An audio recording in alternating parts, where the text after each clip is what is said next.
காலத்தை வென்ற சரித்திர நாயகர் கல்கியின் கல்வனின் காதலி. அத்தியாயம் 19. கச்சேரியில் கள்ளன்.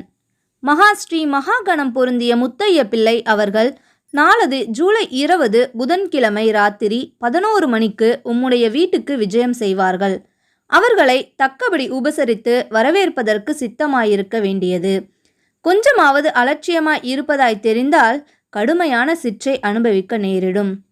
இம்மாதிரி கடிதங்கள் அந்த தாலுகாவிலுள்ள 50-60 பெரிய மனிதர்களுக்கு ஒரே நாளில் கிடைத்தன. கடிதம் பெற்றவர்கள் கதிகலங்கி போனார்கள். அந்த செய்தி வாய்மொழியாக தாலுகா முழுவதும் பரவிற்று. ஜனங்கள் அடைந்திருந்த பரபரப்பை சொல்லி முடியாது. குடித்தனக்காரர்கள் வீட்டு கதவுகளுக்கு இரட்டை தாழ்பால் போட ஆரம்பித்தார்கள். இரும்பு பெட்டிகளை இழுத்து இழுத்து பார்த்து பூட்டினார்கள். அநேகம் பேர் தலைமாட்டில் பெரிய தடியை வைத்து கொண்டு தூங்கினார்கள். ரொம்ப பெரிய மனுஷர்கள் சிலர் துப்பாக்கி லைசன்ஸுக்கு விண்ணப்பம் போட்டார்கள். வேறு சிலர் வஸ்தாதுக்களுக்கு சம்பளம் கொடுத்து வீட்டில் வைத்து கொண்டார்கள். சிலர் தாங்களே சிலம்பம் பழக தொடங்கினார்கள். ராத்திரியில் வீதியில் நாய் குரைத்தால் தீர்ந்தது. அன்றிரவு ஊரில் யாருக்கும் தூக்கம் கிடையாது. சாலைகளில் அஸ்தமித்த பிறகு பிரயாணம் செய்வது அநேகமாக நின்று போயிற்று. அப்படி பிரயாணம் செய்தாலும் கையில் தடிகளும் தீவட்டி கொளுத்தி கொண்டு தான் கிளம்பினார்கள். ஒரு தடவை இப்படி எதிரும் புதிருமாய் வந்த 2 கோஷ்டியினர் ஒருவரையொருவர் திருடர் கூட்டம் என்று நினைத்து கொண்டு அடித்து கொண்டார்கள். திருடன் முத்தையன் மேலும் மேலும் துணிகரமான செயல்களை செய்து கொண்டு வந்தான். சில சமயம் கடிதம் அனுப்பிய பெரிய மனிதர்களின் வீட்டுக்கு கடிதத்தில் குறிப்பிட்ட தேதியிலேயே அவன் தைரியமாக போவான். வேறு சில சமயம் முன்பின்னாக போய் அவர்களை திடுக்கிடச் செய்வான். அவன் போகும் இடங்களுக்கெல்லாம் தன்னந்தனியாகவோ இரண்டொருவரை மட்டும் அழைத்து கொண்டேதான் போவான். ஆனால் அவனுடைய ஆட்கள் கொஞ்ச தூரத்தில் நின்று கொண்டிருப்பதா எண்ணிக்கொண்டு குடித்தனக்காரர்கள் அவன் கேட்டபடி நகை நாணயங்களை கொடுத்து விடுவார்கள். புருஷர்கள் ஒருவேளை மார்த்தட்டி கொண்டு சண்டைக்கு கிளம்பினாலும் ஸ்திரீகள் அவர்கள் காலில் விழுந்து கெஞ்சி கொள்ளைக்காரன் கேட்டதை கொடுத்து அனுப்பிவிடச் சொல்வார்கள். அங்கே அப்படி செய்தான், இங்கே இப்படி செய்தான் என்ற கதைகள் பரவ பரவ ஜனங்களின் பீதி வளர்ந்தது. அவ்வளவுக்கு முத்தையனுடைய துணிச்சலும் அதிகமாகிக் கொண்டு வந்தது. ஆனால் கோவிந்தநல்லூரில் அவன் செய்த காரியம்தான் அவனுடைய துணிச்சலான காரியங்களுக்கெல்லாம் சிகரம் வைத்தது போல் இருந்தது. கோவிந்தநல்லூரில் ஒரு பெரிய வீட்டில் கல்யாணம். வீதியை அடைத்து போட்டிருந்த கொட்டார பந்தலில் சங்கீத கச்சேரி நடந்து கொண்டிருந்தது. இரவு சுமார் 8 மணி இருக்கும். காஸ் லைட்டுகள் கண்ணை பறிக்கும்படியான பிரகாசம் அளித்தன. புருஷர்களின் கைவிரல் மோதிரங்களும் ஸ்திரீகளின் காது கம்மல்களும் காந்த விளக்கின் வெளிச்சத்தில் டால் வீசின. சந்தனம், பன்னீர், ஊதுவத்திகளின் வாசனை கமகமவென்று இருந்தது. ஒரு பக்கத்தில் அலங்கரிக்கப்பட்ட சோபாவில் பெண்ணும் மாப்பிளையும் அமர்ந்திருந்தார்கள். அந்த சபையில் வாயசையாமல் உட்கார்ந்திருந்தவர்கள் இவர்கள்தான். மற்றபடி பந்தலில் இருந்தவர்கள் அவ்வளவு பேரும் ஒன்று வெற்றிலை புகையிலையாவது மென்று கொண்டிருந்தார்கள் அல்லது பேசிக்கொண்டாவது இருந்தார்கள். பாடகர் வெகு நன்றாய் பாடிக்கொண்டு வந்தார். தியாகராஜ கீர்த்தனம் ஒன்றை அக்கு வேறு ஆணி வேறாய் பீத்தெறிந்துவிட்டு முத்துக்குமரையனே என்ற பழந்தமிழ் கீர்த்தனத்தை எடுத்தார். உடனே சபையில் இருந்தவர்கள் அவ்வளவு பேரும் பாடகரை நோக்கினார்கள்.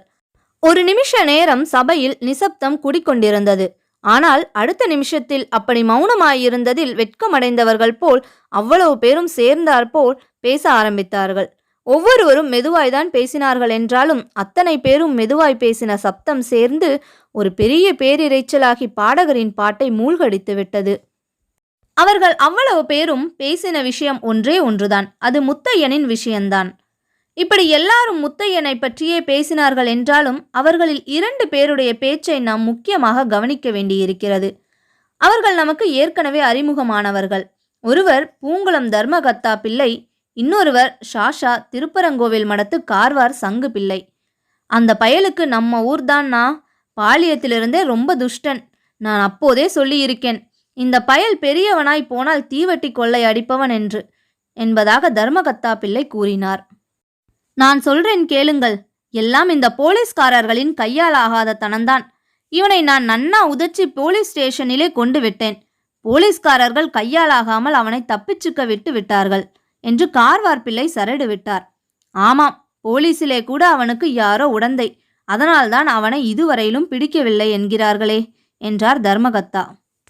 இருந்தாலும் இருக்கும். இந்த காலத்திலேதான் யோக்கியனுக்கு காலமில்லையே.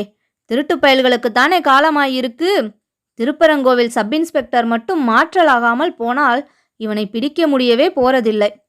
இப்போ என்கிட்ட மட்டும் போலீஸ் அதிகாரத்தை கொடுக்கட்டும், ஒரு நொடியிலே பிடிச்சு தரேன். இந்த நிமிஷம் அவன் எங்கே இருக்கான்னு எனக்கு தெரியும். இப்படி கார்வார் பிள்ளை சொல்லிக் கொண்டிருக்கும் போது சபையில் சட்டென்று மறுபடியும் நிசப்தம் குடிகொண்டது. பாடகர் பாட்டை நிறுத்திவிட்டார். பக்கவாத்தியங்களும் நின்றன. சபையோர் பேசுவதை நிறுத்திவிட்டார்கள். எல்லோரும் ஒரே போக்காக கார்வார் பிள்ளை இருந்த திக்கையே நோக்கினார்கள். அவர்களுடைய கண்கள் மிரண்டு விழித்தன. அவர்களுடைய முகத்திலே பயங்கரம் குடிகொண்டிருந்தது. இதை பார்த்த கார்வார் பிள்ளையும் கலவரமடைந்தார். எல்லோரும் தம் தலைக்கு மேல் நோக்குவதை பார்த்து அவரும் தலை நிமிர்ந்து பார்த்தார். அந்த க்ஷணத்தில் அவருடைய உடம்பு சொட்ட வியர்த்து விட்டது. ஏனெனில் அவருக்கு பின்னால் கண்மூடி அணிந்த ஒரு உருவம் கையில் கத்தியுடன் நின்று கொண்டிருந்தது. ஐயோ என்று கூச்சல் போட்டார் சங்கு பிள்ளை. எழுந்து ஓட ஆரம்பித்தார். அடுத்த கணத்தில் பந்தலில் இருந்த அவ்வளவு பேரும் எழுந்தார்கள். நாலாபுறமும் சிதறி ஓடினார்கள். விளக்குகள் விழுந்து உடைந்தன. குழந்தைகள் அழுதன. ஸ்திரீகள் கூச்சலிட்டார்கள். அல்லோல கல்லோலமாய் போய்விட்டது. இத்துடன் இந்த அத்தியாயம் நிறைவு பெற்றது. நான் உங்களை அடுத்த அத்தியாயத்தில் சந்திக்கிறேன். அதுவரை உங்களிடமிருந்து விடை பெறுவது நான் உங்கள் நிலா.